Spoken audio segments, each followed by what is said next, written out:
Hello and welcome back to my channel, and in today's review I'm going to be taking a look at the newly released Model Wizard T08 Shake Skywing, aka the oversized MPM80 Megatron. Now, if you are in the market for picking one of these figures up, and why wouldn't you be, then I definitely recommend that you should check out Showzi's store, and for that there will be links down in the description box below. For those of you who may be slightly puzzled as to why I am doing a review of this figure, as you'll probably think that I've already reviewed this is actually a brand new KO upscaled and vastly improved in terms of the paint apps on the MPM8 Megatron. I did previously review the KO Ping 2 version of Megatron, which of course I'll bring out for a comparison later on, but this is the newest version, and I definitely think probably the best version that we've got of this figure so far. It is absolutely massive, and I think that the paint decos are by far the most movie accurate interpretation that we've got for this character. This is an absolute amazing KO and upscaled version of the MPM8 Megatron with all of the sharp movie accurate detailing, as well as with an absolutely astonishing looking paint deco. Bringing the figure in for a closer look, as you can see, I really think the head sculpt is where the brand new paint apps really shine. This is so accurate to the movie that it really is astonishing, and when you see this figure in person, it really does blow you away how close Hasbro's original MPM Megatron was to the CGI model, and how the advancements in paint apps that Model Wizard have improved upon really make this figure look so movie accurate. You can pick out this subtle detailing of the actual ridges in the actual eyeballs of Megatron. They have been picked out in a super nice metallic paint. I'm a massive fan of the different gold accents that are throughout the main faceplate of Megatron, and there are some subtle examples of that here on the side of his cheeks. You can see that his mouth too has been painted incredibly well, with the teeth done in a super nice silver paint, and the entire figure has been given this kind of almost gunmetal type of wash over the top in order for him to appear actually metallic in his construction. This figure is in fact completely plastic. Unlike the Ping 2 version, there is no die cast in this figure whatsoever. However, considering how big he is, I definitely think it would have made the price shoot up, and definitely could have perhaps compromised some of the joints, as he probably wouldn't have been able to hold its weight. As you can see, when you move down to the torso area, I think that the gold paint as well as the silver paint really do help to break up the sculpt, and it really does look magnificent, and the same applies for the arms. As you can see, the paint app on this figure are really incredible. They do look very authentic in their appearance, how they are just paint apps, and there is no, as I stated, die cast on this figure whatsoever. He is completely plastic. Moving down to the legs, we can once again pick out some nice detailing, and I love where the gold has been in fact placed throughout the legs, and you can see this darker wash on the toes of Megatron, which is actually present throughout. And then if we flip him to the back, this too has been given the same treatment, and overall looks exceptionally premium in its overall design. Now, bringing out that Ping 2 version that I reviewed recently on the channel, also from Showzi's store, as you can see, it is in fact considerably shorter than the new Model Wizard version. The Model Wizard version is in fact a lot larger, but you can see that while this version was very good and was actually the first KO Megatron to ever hit the market, this version, when compared to this, is really dark. It is almost completely gunmetal in its overall color scheme, which is of course not accurate to the movie. However, it is an improvement over the official version in terms of paint. It definitely doesn't capture what we see in the film. I definitely think that this new version really captures the kind of metallic presence that Megatron had in that first movie. And you are also able to see the difference in scale. The Ping 2 version was a lot more faithful to the actual MPM Megatron, whereas this one is a lot more larger and a lot more enhanced in terms of its scale, and for better, I believe, as it definitely does scale with some of the MPM figures a lot better in my opinion. And just bringing in that official MPM Megatron, here you can see that they have translated the initial design incredibly well onto this figure, and to me the details almost appear sharper than on the official version for the KO Model Wizard version, and you can see that the paint apps on this version are just absolutely mesmerizing when compared to the original version. Now, the original version costs about £140, the Ping 2 version costs $80,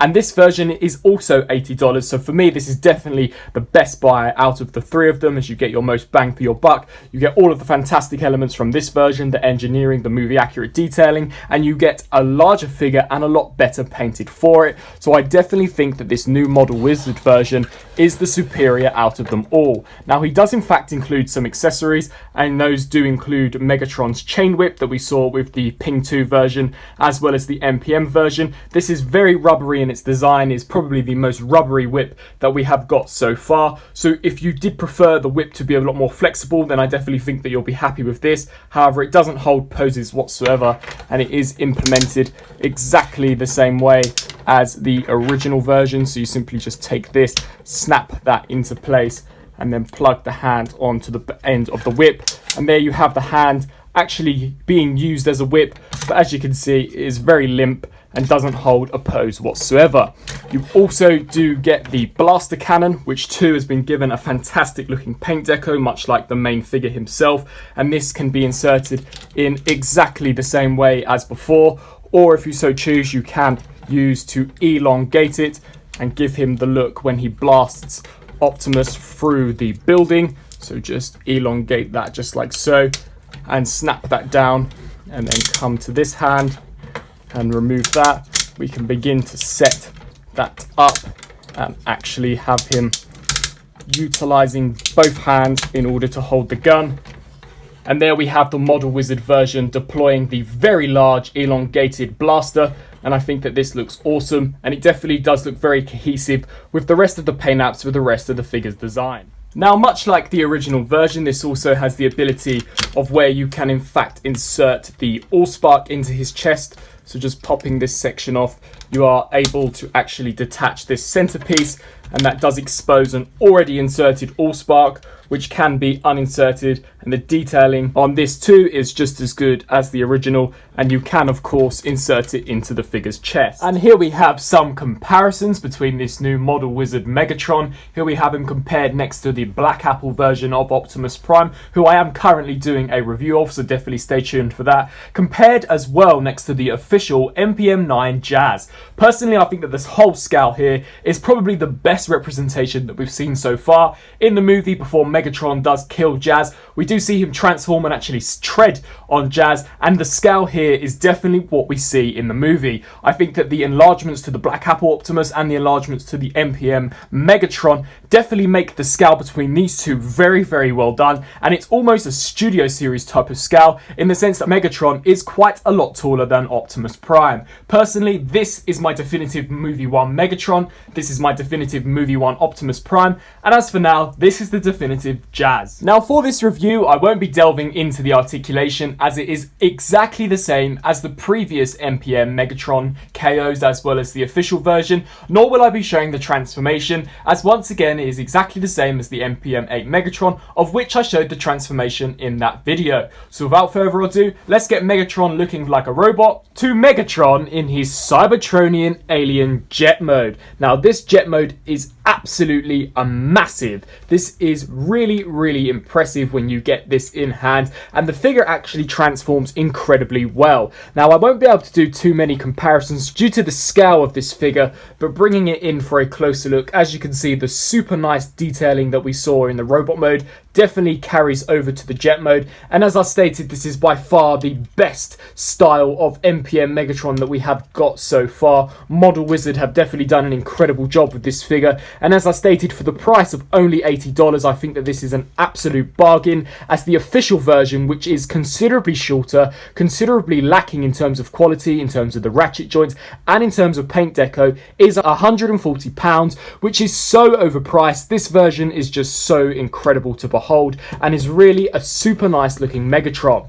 Now, to give you an idea of scale, here is the MPM Jazz, and as you can see, he is completely dwarfed by this Megatron. If I just lay him down, he comes to not even where the nose cone would end, so you can really see how big this MPM Megatron is. And as I stated, I think that the scale of this figure is absolutely incredible. So that is my review on this Model Wizard KO upscaled MPM Megatron. If you haven't guessed from this review, I'm definitely highly satisfied with this figure. It takes all of the elements that the original MPM Megatron had, only enhances them in terms of scale, and gives us the best paint deco we've had for this figure so far. All of the joints in terms of ratcheting joints are exceptionally tight. The fingers are really stiff as well. The transformation is incredibly fluent from robot to vehicle and vice versa. And I think that he looks fantastic within his Cybertronian jet alt form.